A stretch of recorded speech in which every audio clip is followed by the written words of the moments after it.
to the virtual 2020 Tell Your Story Book Fair. I am your host, Consuela Meehan. Today we have a special one on one with Dr. Don Menge. Welcome and thank you so much for joining me today. And I wanted to kind of get right into it. Please tell us about yourself first. I know that as an author, we all have to go through the author bio information. So share a little bit of that with us first. I wear several hats in my life. I teach students with severe cognitive delays. I've been doing that for 20 years. I'm a lecturer at a university. And I also have an educational series that I started in 2008. And there's a little history behind it. I actually started writing it during my credentialing class. It was a math assignment to write a book on the calendar skills. So when I first wrote it, I wrote it about my students. And each month, at that time it was called Queen Victoria because I had a student named Victoria. And every month was a student. And then there are seven days of the week and 7 facts for each month. And so we used to travel around and use it as a little skit for the pre-K to first graders. So I decided I wanted to publish it. So at that point, I named it after my grandmother, Vernita. And everybody in the book was a child in our family. And so Queen Vernita invites the people from her family. Was my daughter. She's still my daughter. And so every month has a new friend. And then they do 7 activities around the castle. So when I got it published, I immediately started winning awards. I won first place in the EV Awards, which was the Colorado Independent Publishers. I started getting interviews, and they started asking me, well, what's your next book? I was like, well, there was no book. That's it. That's what I was doing. Yeah.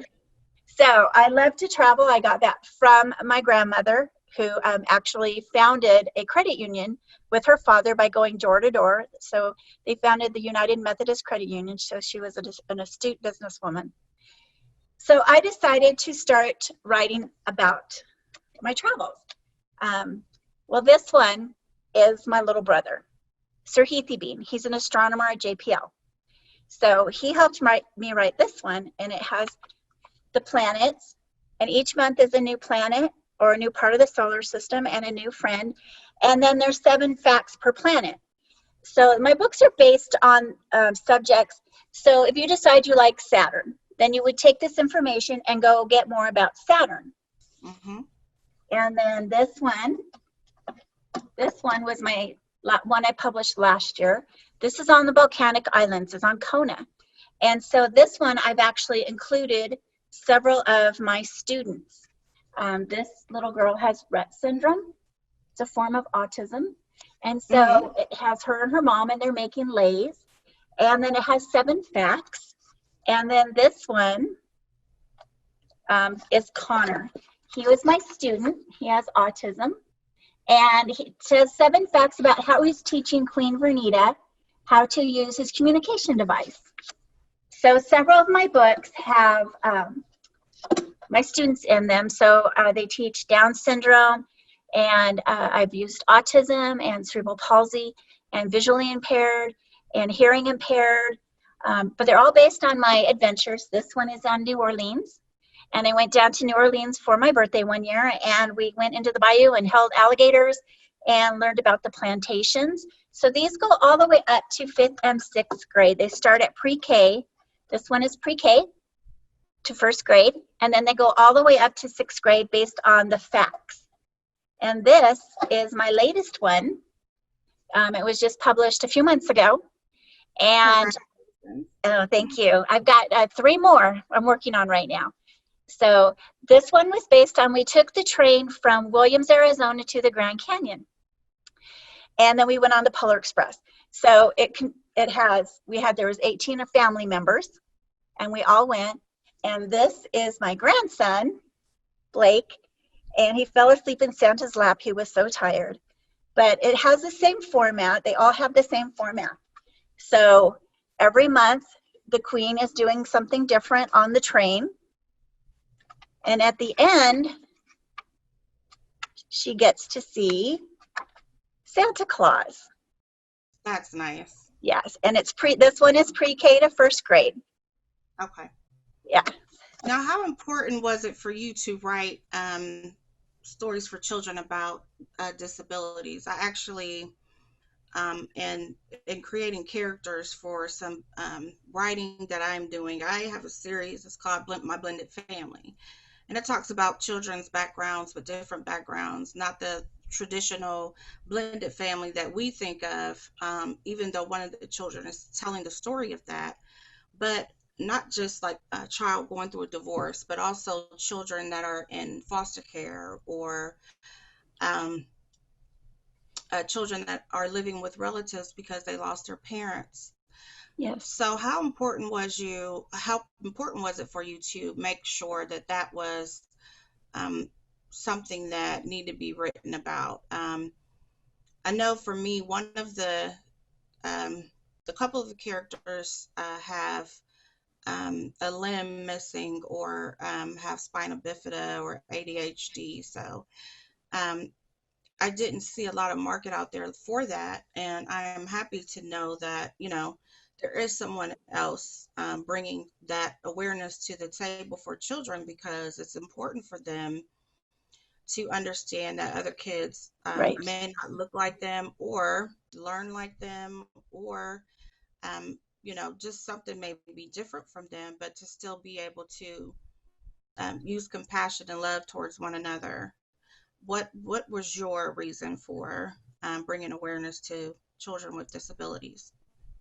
Well, as I said, I've been teaching students with severe cognitive delays for over 20 years. So it's a passion of mine. And we did several things in my teaching to bring awareness to our students. Like I said, we took the series and we traveled around to the local elementary schools and did little skits. And for the pre-K, I think we did up to second grade.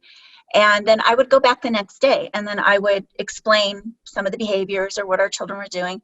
I am advocate for having our students in the community. We do a lot of community-based instruction.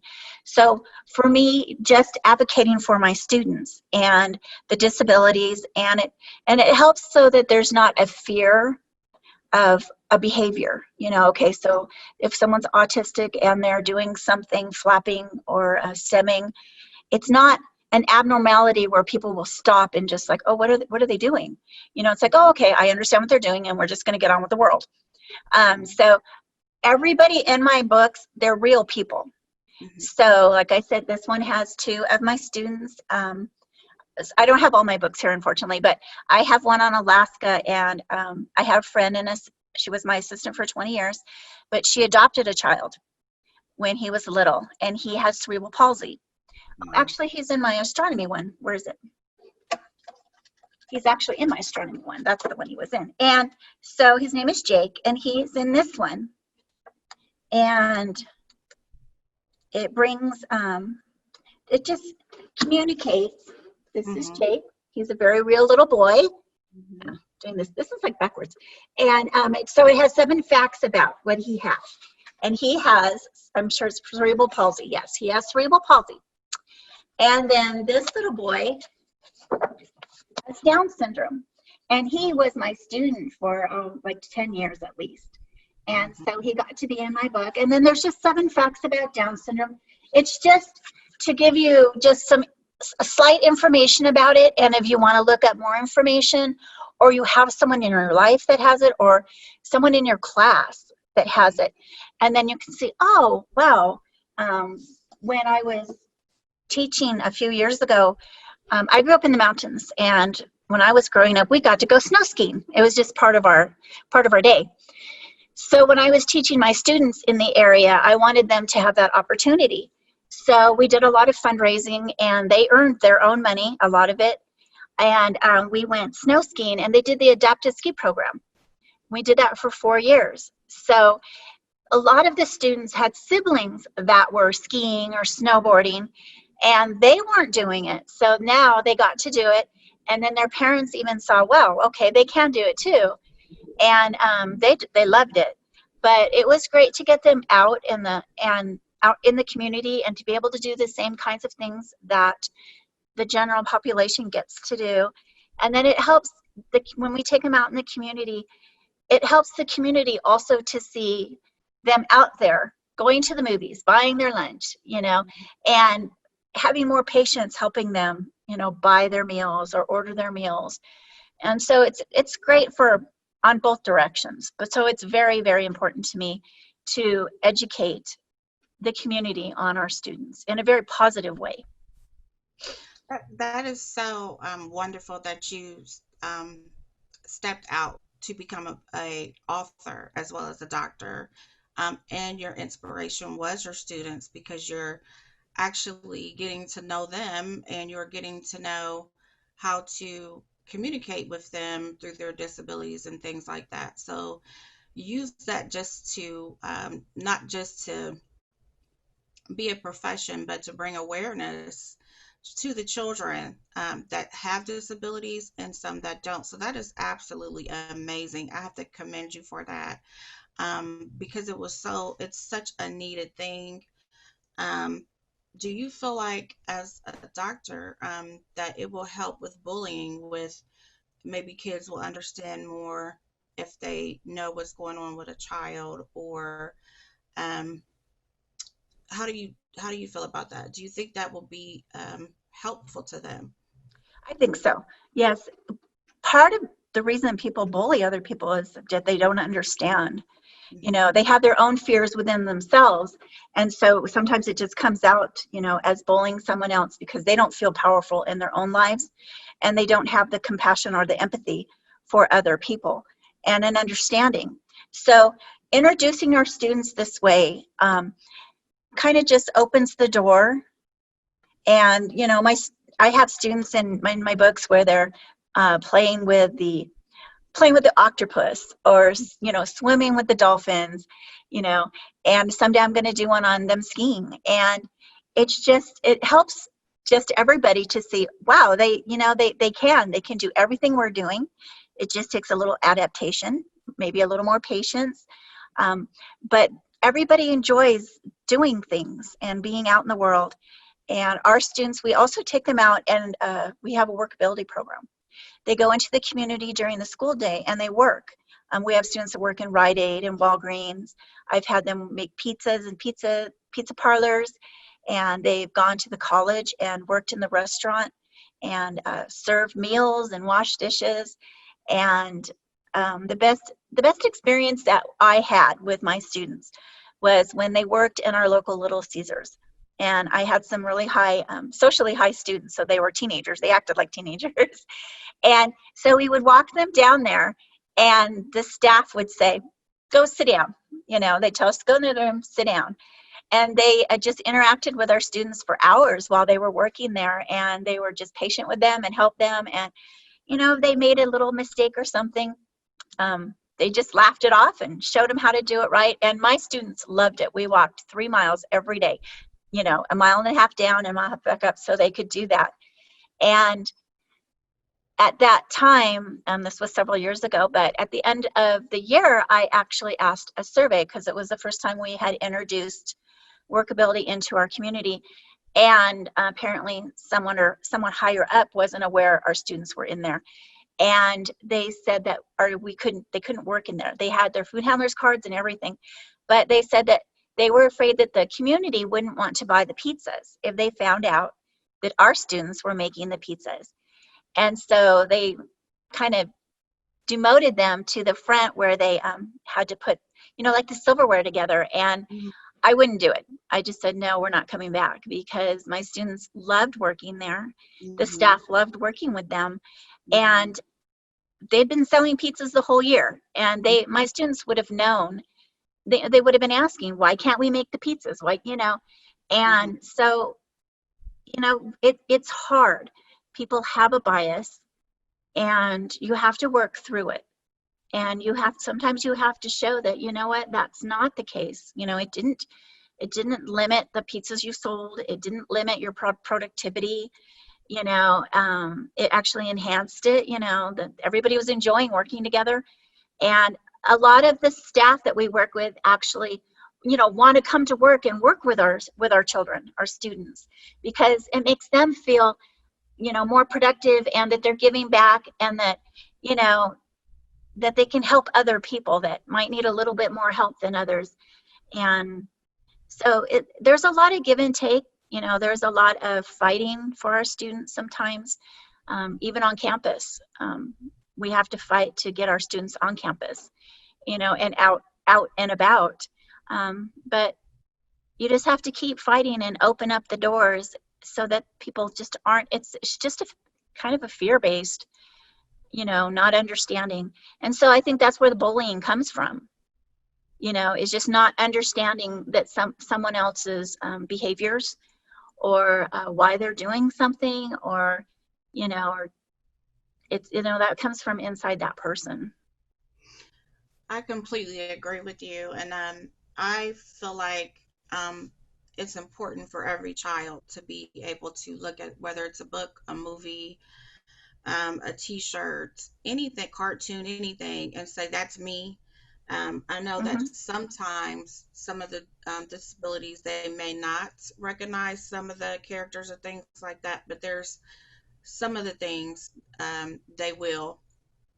And that's the most important thing for every child to feel like that, hey, that's me. I'm going to be okay. Or this child has this, or this child is a parent of divorce, or so forth and so on. And they have something to relate to as a child Right.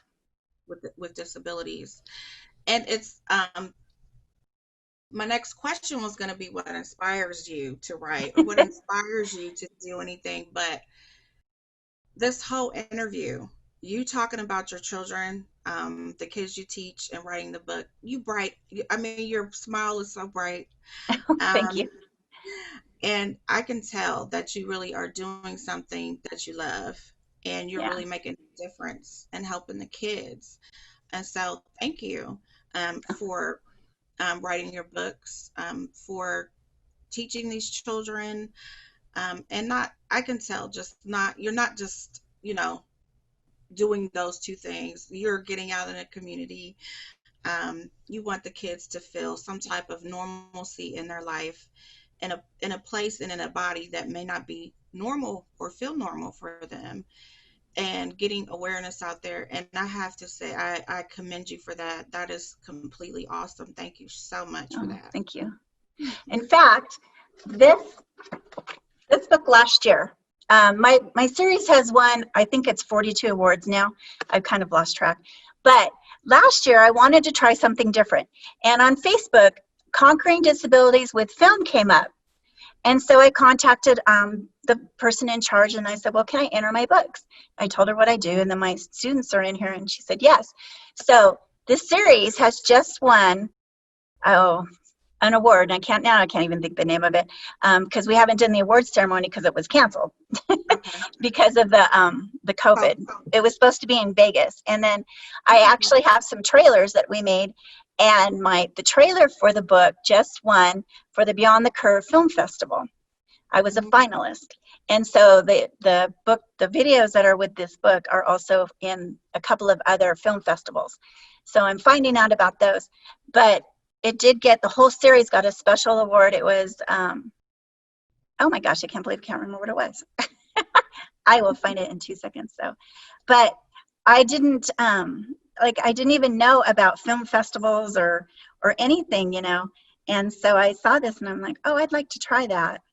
And it's turning out to be something really interesting. I'm meeting some interesting people, and I won the Special Recognition Champion Award for the whole series at the Congratulations. at the Yes. Conquering Disabilities with Film International Film Festival. There we go. They're actually going to make the announcements in a couple weeks. But so that was really exciting for me because, I'm not a screenwriter. And so to win something in a film festival is, really exciting. So um, I'm just kind That of is a branching out. And I just well. got this one. Mhm. Um, this is the finalist for the Beyond the Curve. Okay. And this was for the trailer for this book. So I'm starting to branch out a little bit and see what I can do with this series. But like I said, I have 3 more in the works. I didn't put any disabilities in these books. I'm gonna get. What I'd like to do is actually create a book, 2 books. I'd like to do 2, that are just about disabilities. Well, they're not about the disabilities, they're about people that have disabilities, and just introduce them. I just haven't figured out how I quite want to do it, so that it's not just like a book on disabilities, but more of how they're interacting within the community. I think I'd like to do one on the ski program. And one year when we were in high school, I had the same students from basically when I started as an assistant in elementary school all the way to, because our students stay till their 21st birthday, their Mhm. 22nd birthday. And so I had almost the same students, the same assistants. So we got to do just amazing things. We had a good relationship with the parents. And when they were in high school, they recycled, and we had kind of a small business. We made these Christmas trees with Christmas lights. And we actually went to SeaWorld in San Diego and went swimming with the dolphins, because those are things I like to do. So I wanted my students to do that. And all the parents came. And I had a brand new principal. I think I had him 2 months, and so I inaugurated him into me, and he came with us and went in the pool with him, and it was really neat. So there are so many things that I've done with my students that I would like to incorporate in a book, and so that people can see they're out swimming with dolphins, and they're snow skiing, and they're working in the community, and they're doing their academics and all of that. So um, some point, maybe next year I can work on that. But right now, um, our family always goes to the beach. It's Halama Beach every year. And so I'm making another pre-K book on Halama Beach. So it's got all my children and my grandchildren and, my family in it. But we go kite flying, and there's raccoons, and they're making s'mores, and, just lots of fun. But it's pre-K to first grade. I'm also working with a friend of mine, um, he's from Tucson, and so we're writing a book on Tucson and the history there. Almost done Okay. with that one. And I also have another one that's not even Queen Vernita's. It's a whole different, it's going to be a surprise, but I'm really excited about it. It's very different. And so I think I'm going to do one more too on the Grand Canyon. I think we just went camping to the Grand Canyon, and I'm going to add that, I think, but that would be like a 5th or 6th grade. So I have like a whole bunch of ideas, and I think I'll be writing for quite a while. Yeah, I always tell people that I had someone ask me, when do you stop living your dreams? When do you kind of like retire, I guess, from something you may love or that you're doing? And I always say you should be dreaming as long as you're breathing. So, Right. Like why would you stop? I mean, these are all based on like my travels and my family. Like, we just go somewhere. I'm like, oh, okay, this is going to be a book, guys. So get used to it. Like we just yeah. went to Oceanside for 3 weeks and off and on. And so I was talking to my son, and actually, it's like he's trying to help me take, because the illustrations are actually based on the actual pictures I take when I'm Hmm. on a trip. Oh, that's Sometimes, amazing. yeah, sometimes we have to like change some around and add pieces to it. But I really, at first they weren't, but now it's more and more. I'm using the actual pictures. Like this was an actual picture of my grandson. And, Okay. and this one, which if you go on my Facebook, you'll Hmm. see that I put the actual picture and then I put the illustration. Like this, when we rode the train, we went, it's backwards. We went to the Grand Canyon, and these are my sons, and they aren't really hanging off. It looks like they were, but I actually have the picture of them, and Hmm. they were sticking their legs over. There was actually a ledge underneath them, so they weren't in danger. But I use the actual pictures to make the illustrations, and and this one, this is my son and my daughter-in-law and my granddaughter Madison, and they were Oh, actually reading a book oh, on the train. So this is an actual picture. So so the how good could I thing like, about that is too, you also don't have to, you see a vision for yourself as a with the illustrator, as a writer. And yeah, so it's good to be able to give them a picture and say, I want this as close as yeah, this picture. So that's amazing. That's actually great advice as far as doing illustrations when you have a vision, and trying to get a the right illustrator to do what you want them to. So that's amazing. right, Absolutely. yeah. And she's getting better and better. I've had her for gosh, I think I've known her 12 years now or something. I met her at a book event. Um, up until this year, for like the last 11 or 12 years, I've been the featured author at the children's authors that they do up here, and I met her there. And that's really neat too, because I go there and the parents will come over and go, okay, what's your new book this year? Like, because they have some of my past ones. And then they'll come and they'll tell me, oh, we read your books every night. Because sometimes as an author, we don't get any feedback. Mm-mm.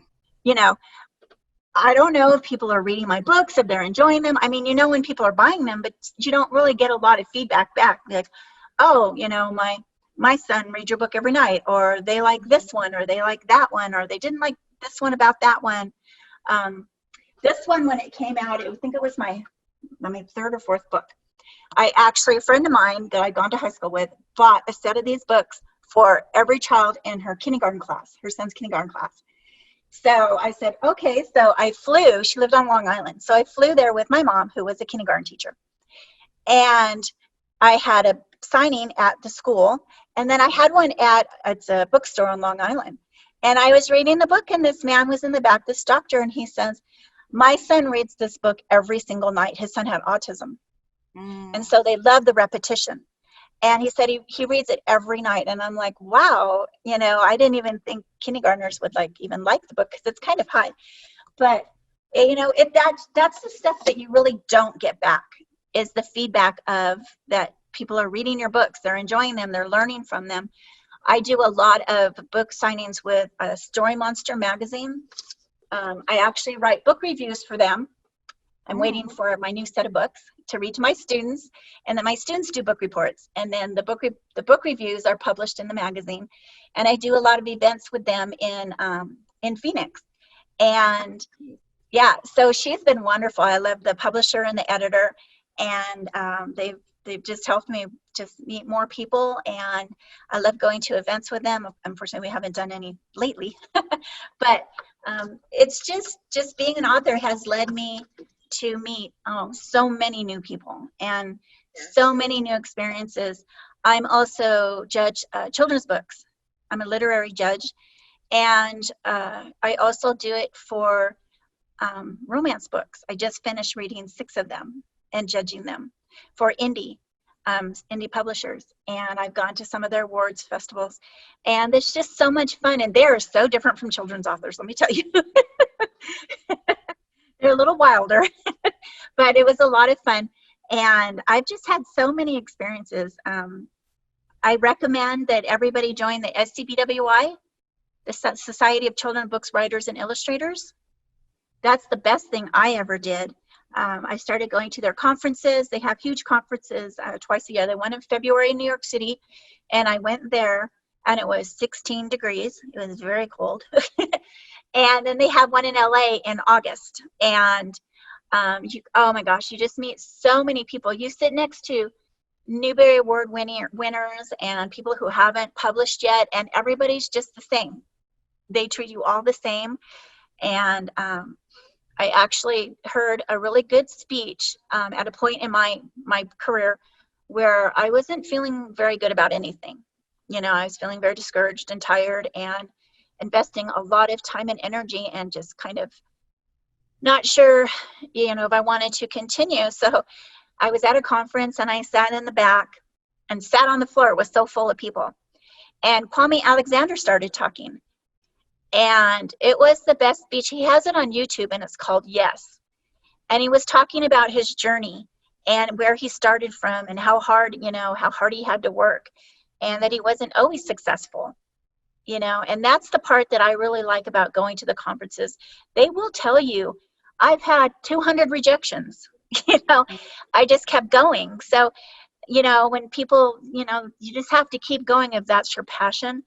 But because of him, I actually got a new set of steam, and I started doing lots of different stuff, like being the literary judge, doing the book reviews. I actually was on a launch team for him. Oh gosh, what else to do? I joined the USBBY, the United States Board on Books for Young Children, and I'm on the committee for them for choosing the outstanding books for people with or for disabilities. So this is my third time I've been, they're 2-year assignments. So this would be Mhm. my third one. So I'm on my 6th year, I believe.